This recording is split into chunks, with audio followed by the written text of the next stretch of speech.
नमस्कार, मैं रमेश सब देखें 124। देखिए, एनडीए की बैठक होती है। एनडीए बैठक होने के बाद जेपी नड्डा जो है बिहार के दौरे पर आते हैं। क्या उसी दौरान आज आईडी प्रवक्ता से जानते हैं किस दिन किस स्थिति में देखते हैं सर? जेपी नड्डा आ रहे हैं, बिहार के दौरे पर आ रहे हैं, किस तरह से देखते हैं इसको? कौन बड़ी बात है।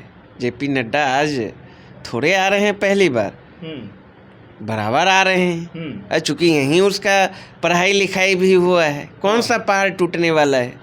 जनता नोटिस थोड़े ले रही किस मैंने क्या शंका लगा रहे हैं आप लोग? मैं तो वही तो कहा।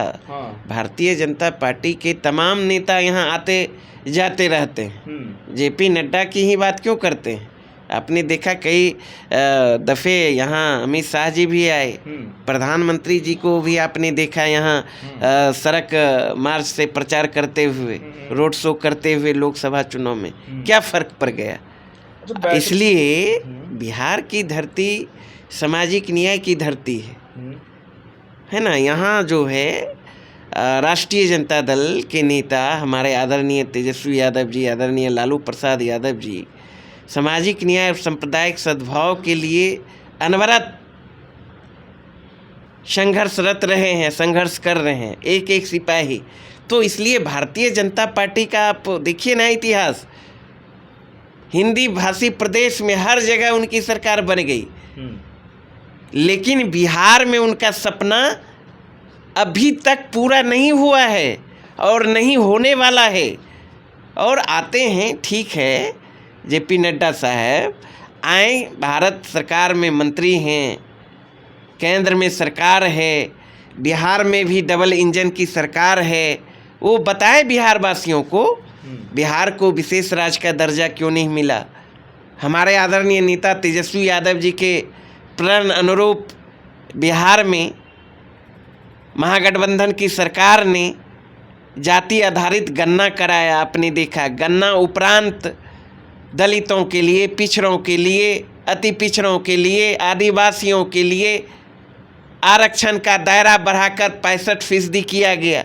उन बढ़ाए गए आरक्षण के दायरे को केंद्र सरकार को भेजा गया कि भाई आप इसे 9वीं अनुसूची में डाल लीजिए, लेकिन आज तक 9वीं अनुसूची में नहीं डाला केंद्र सरकार ने। आखिर केंद्र की एनडीए सरकार को पिछड़ों से इतनी नफरत क्यों? अति पिछड़ों से इतनी नफरत क्यों? दलितों से इतनी नफरत क्यों? आदिवासियों से इतनी नफरत क्यों? आए और बताएं। और आपने तो मोदी जी ने वादा किया था प्रत्येक वर्ष 2 करोड़ नौकरी देंगे नौजवानों को, महंगाई कम करेंगे, विदेशों से काला धन लाएंगे, प्रत्येक नागरिक के खाते में 15-15 लाख रुपये देंगे। बहुत सारे लंबा चौड़ा सपना दिखाए थे। 10 साल से अधिक सरकार होने चला, कितना नौकरी दिया, उसमें से बिहार के नौजवानों को कितनी नौकरियां मिली, ये बताए ना। तो अच्छी बात है, आकर बताए। अच्छा, बैठक में सबको शामिल थे। पशुपति पारस कहते हैं हम एनडीए के साथ में हैं, लेकिन उनको निमंत्रण नहीं मिला है। इस पर किस देख रहे हैं? देखिए, एनडीए में कुछ ठीक ठाक नहीं चल रहा है। आप समझ सकते हैं, जदयू के राष्ट्रीय अध्यक्ष हैं मुख्यमंत्री जी, और खुद मुख्यमंत्री जी ने एनडीए का बैठक कॉल किया। आपने देखा, भारतीय जनता पार्टी के जो भी शीर्ष लीडर थे, जो नीति निर्धारक की भूमिका में रहते हैं, वो इस बैठक से गायब रहे। आप ही कह रहे हैं उन्हीं के घटक दल के पारस जी हैं, वो नहीं थे, उनको निमंत्रण ही नहीं दिया गया।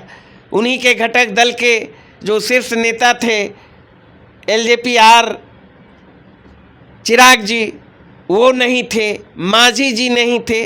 तो इस बैठक का कोई मतलब थोड़े है। और सच्चाई यह है कि एनडीए के लोग हताश और निराश हैं। और हमारे आदरणीय नेता तेजस्वी यादव जी की जो बढ़ती हुई लोकप्रियता है, और तेजस्वी यादव जी ने जो कर दिखाया है, चूँकि तेजस्वी यादव जी के कथनी और करनी में थोड़ा सा भी फर्क नहीं है। और उन्होंने जो कहा, आपने देखा, 17 माह के सेवा काल में महागठबंधन सरकार में करके दिखाया। 5 लाख नौजवानों को नौकरी देने का काम किया, मानदेय 2 गुना करने का काम किया, 4 लाख से अधिक नियोजित शिक्षकों को राजकर्मी का दर्जा देने का काम किया, कई अनेकों काम किया। हेल्थ सेक्टर में आपने देखा मिशन 60 के तहत, मिशन परिवर्तन के तहत स्वास्थ्य विभाग को बदलने का काम किया। तो मेडल लाओ, नौकरी पाओ, अनगिनत काम करने का काम किया, जो कि भारतीय जनता पार्टी और जदयू की जो यहाँ सरकार है एनडीए की, उन्होंने 17-18 साल में भी नहीं करने का काम किया। तो ये सब वो बताएं। अच्छा, जेपी नड्डा आ रहे हैं, उपचुनाव भी होने वाला, क्या आप लोग को डर नहीं लग रहा है क्या? क्या डर लगना है? आपने देखा जनादेश तो 2020 के बिहार विधानसभा चुनाव में बिहार की जनता ने तेजस्वी यादव जी को दिया था। महागठबंधन मात्र जो है एनडीए से 12,000 वोट ही पीछे रही और 6-7 एमएलए जीतकर आ जाते महागठबंधन के, तो बिहार के मुख्यमंत्री तेजस्वी यादव जी होते। और आपने यह भी देखा शासनादेश के बल पर एनडीए ने, नरेंद्र मोदी जी और नीतीश कुमार जी ने महागठबंधन के जीते हुए दर्जनों उम्मीदवार को हराने का काम किया। तो जनता तो तेजस्वी यादव जी के साथ है, इसलिए हमारे नेता जन मुद्दों की बात करते हैं, इसीलिए बिहार की जनता साथ है। जहाँ तक उपचुनाव की बात है, 3 तो पहले से ही हमारे कोटे में है, हम जीते हुए हैं और एक और है, वो भी जीतना है। 4 का 4 सीट महागठबंधन जीतेगी, कहीं कोई दिक्कत नहीं है। बीजेपी वाले आरजेडी का नया फुल फॉर्म बता रहा है अपराध और भ्रष्टाचार, इसका क्या कहना, किसका उनको जानकारी नहीं। भारतीय जनता पार्टी का ही मतलब होता है बड़का झूठा पार्टी, भारत जलाओ पार्टी। जदयू का मतलब तो भारतीय जनता पार्टी के नेताओं ने ही फुल फॉर्म समझाया था। नरेंद्र मोदी जी ने ही बिहार आकर कहा था जदयू का फुल फॉर्म जनता दमन उत्पीड़न पार्टी, जनता का दमन करने वाला, उत्पीड़न करने वाला पार्टी का नाम है जदयू। राष्ट्रीय जनता दल का तो स्पष्ट है फुल फॉर्म। आर से राइट मतलब अधिकार, जे से जॉब मतलब नौकरी, डी से डेवलपमेंट मतलब विकास। कहने की ज़रूरत है, हमारे नेता ने करके भी दिखाया है।